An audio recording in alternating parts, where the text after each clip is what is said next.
the lost cities of the Taklamakan desert. The name Taklamakan has always held a certain hush, a name not shouted, but murmured. In the old tongue, it is said to mean, go in, and you won't come out. And so it waits vast, silent, and gold. The Taklamakan desert, one of the most unforgiving landscapes in the world. Dunes rise like waves, shifting slowly over centuries. The wind moves with a dry sigh, lifting grains of sand and memories with equal care. But beneath those sands lie cities. Once, the Silk Road forked here. Two paths north and south skirted the desert like travelers afraid to wake it. And along those paths, civilizations bloomed briefly, like desert flowers after rain. Nia Lulan, Miran, Dandanulik, their names are now strange, almost unpronounceable. But once, they were outposts of trade, faith, and fragile survival. Let's begin with Lulan. Located near the now dry Lopnor Lake, Lulan thrived for centuries as a key stop for Silk Road travelers. Merchants paused here to rest, refill water, and trade goods with locals.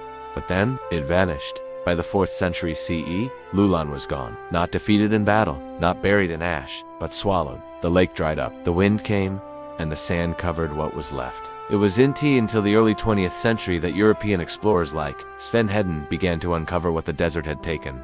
Walls, tools, texts, written in a mix of Chinese, Korosti, and Tocharian, a language long extinct. Further east lies Miran, once a Buddhist stronghold. Its ruins include beautiful frescoes, bright pigments surviving against all odds, depictions of serene Buddhas, open-palmed and smiling, beneath flaking walls and broken beams. Imagine an oasis once alive with chanting monks, the creak of camel harnesses, the splash of water from a deep, cold well. And now, the sound is wind. Nia, to the south, gives us even more intimate glimpses. Archaeologists have found wooden tablets covered in ancient scripts, letters, legal disputes, family inventories. Please send more flour, one might say. Another, I am still waiting for your reply. These voices, frozen by sand and time. Why did they vanish? Some were undone by climate change, rivers shifting, oases drying, rain no longer falling where it once had. Others fell to overuse, their fragile water tables tapped too often. And some simply faded as trade routes moved elsewhere,